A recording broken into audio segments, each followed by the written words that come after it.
क्षीरा नामक एक सुंदर स्त्री थी जो एक छोटे से गांव में रहती थी। उसकी सुंदरता और उसकी आत्मा ने हर किसी को अपनी ओर खींच लिया था। गांव वाले उसे सुंदर कन्या कहकर पुकारते थे। एक दिन गांव में एक युवक आया जिसका नाम अर्जुन था।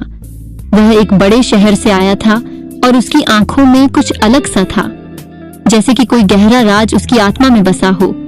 अर्जुन ने क्षीरा को देखा और उसकी सुंदरता में खो जाया।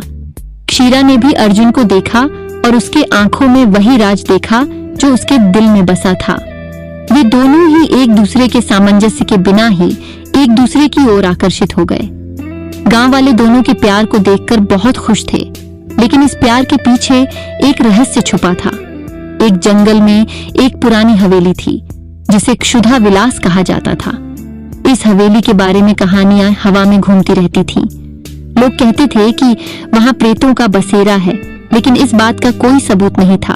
अर्जुन और क्षीरा को इस हवेली के बारे में सुनकर भी उन्होंने अपने प्यार में कोई रुकावट नहीं डाली। वे दोनों एक दूसरे के साथ रहने का सपना देखते रहे। एक दिन अर्जुन ने क्षीरा से कहा, हमें एक नया जीवन बनाना चाहिए, हमें किसी भी बाधा को पार करना होगा। क्षीरा ने मुस्कुराते हुए कहा, तुम्हारे साथ हर संघर्ष को मैं तैयार हूं अर्जुन। दोनों ने मिलकर अपनी यात्रा की तैयारी की। वे जंगल की ओर बढ़े जहां एक क्षुधा विलास थी। रास्ते में वे अनेक राजा महाराजाओं की कहानियों से भरे हुए एक पुराने मंदिर का सामना करते हैं। मंदिर में वे एक वृहद पुस्तक पाते हैं जिसमें अक्षुधा विलास के बारे में लिखा हुआ था। पुस्तक में लिखा था कि यह हवेली प्राचीन समय से है और वहां एक जादुई पत्थर है जिसकी मदद से वहां की राजा महाराजा अमर होते थे, लेकिन उस पत्थर का उपयोग सही तरीके से नहीं होने के कारण वह राजा महाराजा अब मर चुके थे और जंगल के प्रेतों ने वहां कब्जा कर रखा था। अर्जुन और क्षीरा ने मिलकर निर्णय लिया कि वे उस जादुई पत्थर को ढूंढेंगे और उसका सही उपयोग करके क्षुधा विलास को मुक्त करेंगे। दोनों ने अपनी यात्रा जारी रखी और जंगल में भटकते हुए वे अंततः वहां पहुंचे जहां अक्षुधा विलास था। हवेली के बाहर खड़े होकर उन्होंने एक दूसरे को साहस बढ़ाया।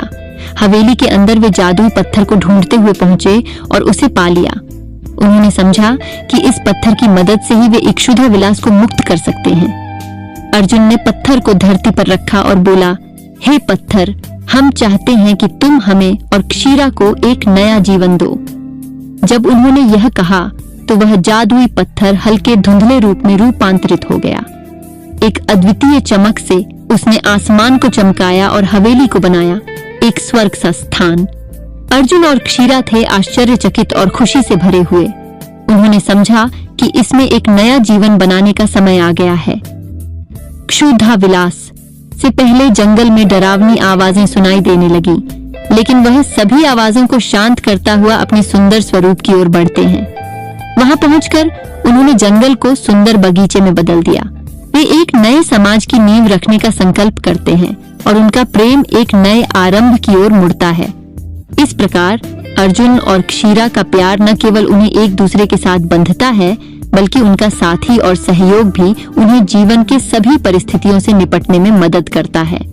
उनका प्यार न केवल उनके बीच बल्कि उनके आसपास के सभी लोगों को भी समृद्धि और सुख शांति की ओर मोड़ता है।